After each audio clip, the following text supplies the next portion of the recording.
games with friends. At the heart of the Star Citizen universe is an experience intended to be shared with others, whether that's helping one another find the best trade options, protecting someone from raiders, being that raider someone else needs protection from, or just working together with as many folks as you can muster to achieve something impossible to do alone, like this recent ship showcase in-game by a Star Citizen whose name I'm not even going to try to pronounce. It's there at the bottom, and that's a lot of spaceships. Making new missions you can do with your friends has been a focus of the mission content team this quarter, and we chatted with them about some of the new commissions coming your way in the upcoming Alpha 3.9. So what I love about cooperative games is that you create your own stories with really close friends. Taking your friends along for the ride is just such a great experience. And there's so much variety that we can bring to people that you wouldn't otherwise experience in a single player game. Seeing people play the things, enjoy it, talk about it. That's why we're looking to introduce more of this kind of content into the game. One of our goals for 3.9 was to introduce a truly multiplayer mission, and by that I mean it isn't multiplayer by the necessity of needing more players because of the difficulty of the enemies, but something that's truly cooperative. The synced assassination mission requires 2 targets to be taken out within a very short space of time. The important part is the communication between you and the other player. You have to make sure that you attack at the exact same time, because the moment someone even shoots that ship, you have a timer that you have to kill both of them in. If you don't, the other guy warps away and you'll never get him. Players can get different stories out of this. They're communicating with each other, but they're not seeing what's happening. That was the interesting thing about it.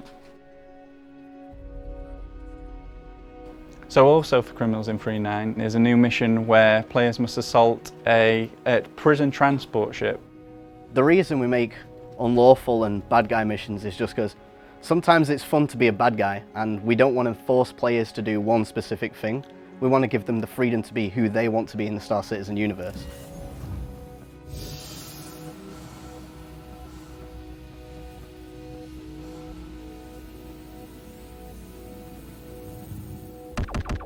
So you'll receive the mission via the Moby Glass. It's come to you via way of Twitch Pacheco.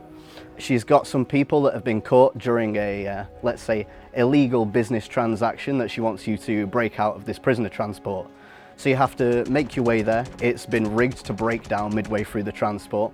It's down to you to clear the ship convoy that's defending those, EVA your way inside the Caterpillar, and once you've cleared out the security in there, there'll be a prisoner manifest that the player needs to locate. Within that prisoner manifest is prisoner IDs that you have to match up against the ones on the cryotube to find the people to release for her. Once you've done that, you've got to get out of there so that no one knows where you've been.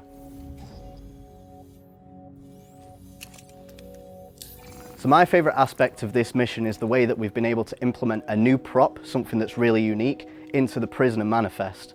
This is combined in some unique content that we haven't seen before, with also new mission logic that we've managed to create. And by combining those, it's going to bring something that should be really fun for the players. So the Arlington gang have finally done it. They've stolen an Idris. So the Arlington bounty mission, combined with persistence, allows us to create these missions that will carry on and build up and up over time.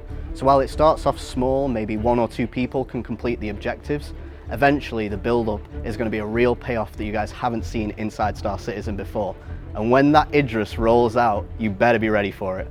So the reason we're able to do this mission before the full Idris is completed is because it's just the exterior of the Idris with the turrets controlled by AI. So that's going to be really interesting. It's the first time players are going to see the Idris in the game and get to fight it. This is going to take a real fleet of players. During our playtests, we've had about 9 or 10 retaliators firing torpedoes at this thing.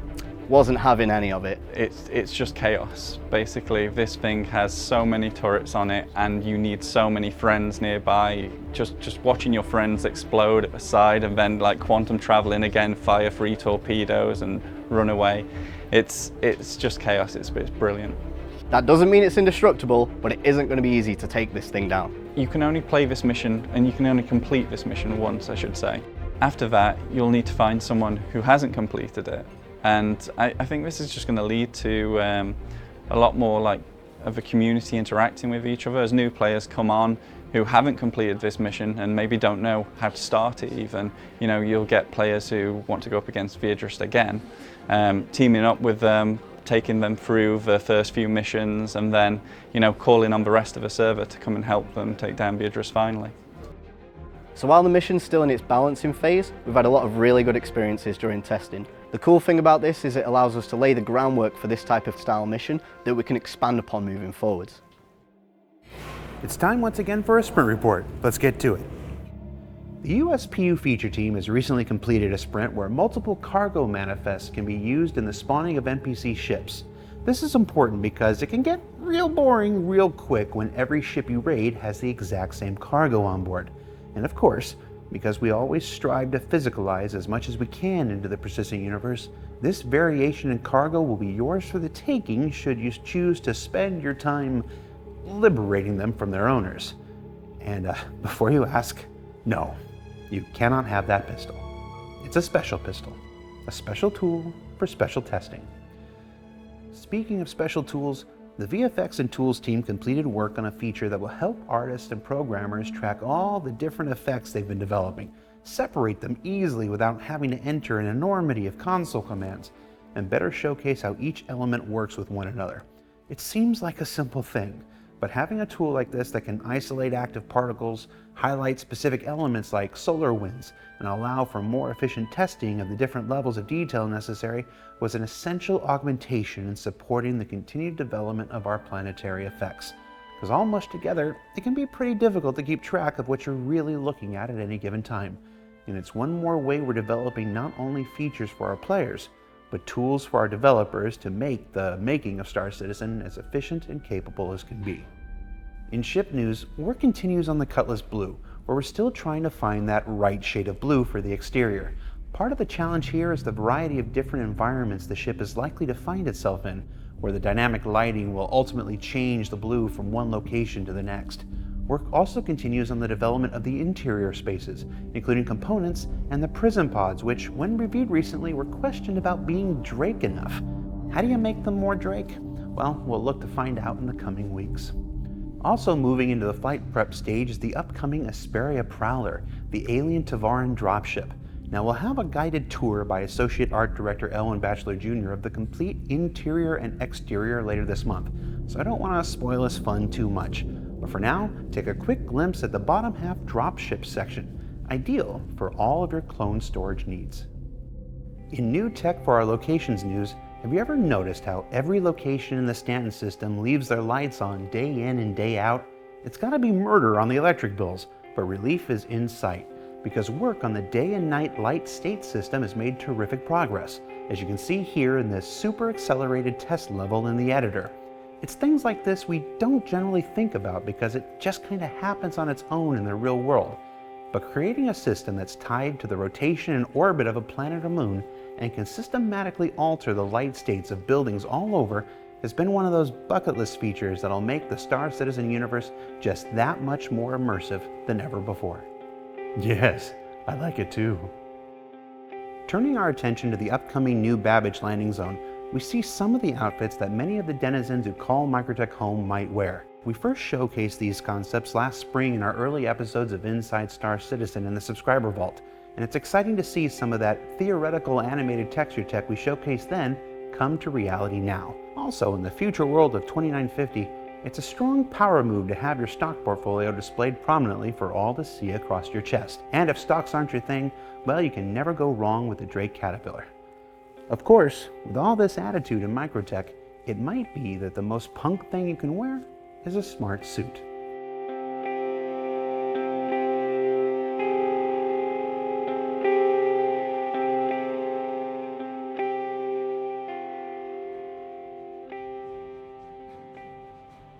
Finally, here's a sneak peek at the current progress of Wally's Bar, which is the place to drink in New Babbage.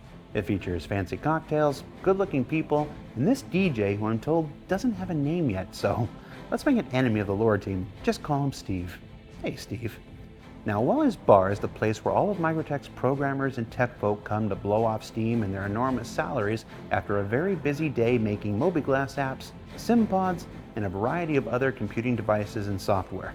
One of my favorite aspects of Wally's Bar is the domed ceiling, where on a clear night and with the apogee just right, you can see all the way to the space stations in orbit up above. Nice. It's easy to see why New Babbage isn't going to be a landing zone like you've seen before, and this is a place with a culture within that truly appreciates many of the finer and more technologically advanced things in life. That said, I don't know what the deal is with this glowing, foggy rock thing, but I know it's cool, or that's cool enough for me. To learn more about Wally's Bar and the New Babbage landing zone in general, be sure you tune in to next week's ISC for a guided tour with some of the designers and artists that brought it to life. So what did we learn this week? Well, we learned that while flying through the verse on your own can be a lot of fun, there's a lot to be said for the shared experience of playing with your friends. That the pirate Idris, controlled by the Arlington family, isn't going to go down without a major fight. It doesn't like to be photographed.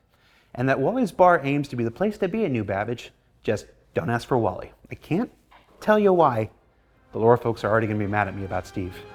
For Inside Star Citizen, I'm Jared Huckabee. We'll see you next week.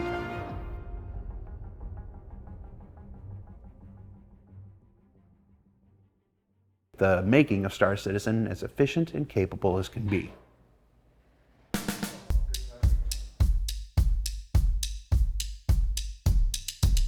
Let's make an enemy of the Lord team and just call him Steve. Hey, Steve. This door behind me opens a lot when you film here. It's probably why we don't film here very often. Now that door is opening.